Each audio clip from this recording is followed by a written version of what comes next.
رمضان المبارک کے مہینے میں آخری عشرہ بہت ہی زیادہ قیمتی ہے، اس لیے کہ اس میں ایک اعتکاف والا عمل ہے جو اللہ تبارک و تعالی کو بہت ہی زیادہ پسند ہے، اور دوسری عبادت اس میں طاق رات کے اندر اللہ تعالی کی عبادت کرنا ہے، اس لیے کہ اس ایک رات میں اللہ تعالیٰ کی عبادت کر لینا، یعنی کسی بندے کو اگر 5 راتوں میں سے کوئی رات نصیب ہو جائے اور اس میں وہ اللہ تعالیٰ کی عبادت کر لے تو ایک رات کی عبادت کرنا ایسا ہے گویا کہ اس بندے نے 83 برس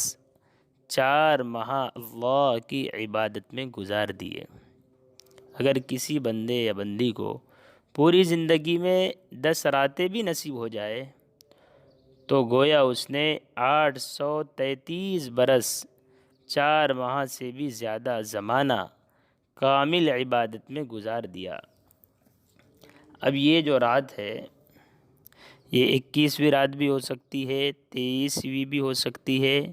25ویں بھی ہو سکتی ہے، 27ویں بھی ہو سکتی ہے، 29ویں بھی ہو سکتی ہے،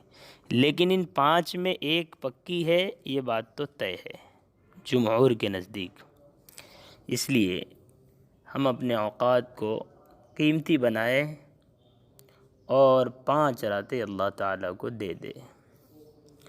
آرام کے وقتوں کو تبدیل کر لے، دن میں آرام ہو جائے۔ آدمی کی صحت کے لیے صرف 24 گھنٹے میں 6 گھنٹے سونا کافی ہے، اس لیے اپنے آرام کو جو ہے دن میں کر لیا جائے اور رات میں اللہ کی عبادت کر لی جائے، اس لیے کہ یہ وہ رات ہے جو پہلی امتوں کو ملی نہیں، اس امت کو ملی ہے، اور اس امت کو اس لیے ملی ہے کہ آقا صلی اللہ علیہ وسلم کو بڑا رنج ہوا جب آپ نے پچھلی امتوں کی عمریں آپ کو پتہ چلی، اور ایک صحاب 1000 مہینے جہاد کرتے رہے اللہ کے راستے میں۔ جب یہ تذکرہ صحابہ کے سامنے آیا تو صحابہ کو بہت ہی تعجب ہوا کہ یہ لوگ اتنی محنت کرنے والے ہم سے آگے نکل جائیں گے، تو اللہ تعالیٰ نے ایسی چیزیں اس امت کو دی ہے کہ کم عمروں کے اندر ایسے ایسے کام وہ کر لیں گے جس کی وجہ سے اللہ تبارک و تعالیٰ ان کو بہت سارے انعامات دیں گے۔ اس لیے اپنے زندگی کو قیمتی بنائیں، اپنے وقتوں کو ضائع نہ کریں، اور اپنے وقتوں کو قیمتی بنانے کا طریقہ یہ ہے کہ رات میں اللہ کے سامنے عبادت کے لیے کھڑے ہو جائے، اور کوئی مشکل نہیں ہے ان لوگوں کے لیے عبادت کرنا ساری رات جو لوگ اللہ کی محبت کو اپنے سینے میں پیوست رکھتے ہیں، اس لیے کہ ہم دیکھتے ہیں جو جن سے محبت کرتے ہیں ان کے لیے کئی گھنٹے اور کئی راتیں ان کے تعاون میں، ان کی مدد میں، ان سے گفتگو کرنے میں اپنے گزار دیتے ہیں۔ کتنا اچھا ہوگا کہ ہم اللہ تعالیٰ سے بات کرنے میں، اللہ کی عبادت کرنے میں ان راتوں کو گزار دے۔ اپنے آرام کی ترتیب کو صرف تبدیل کرنا ہے،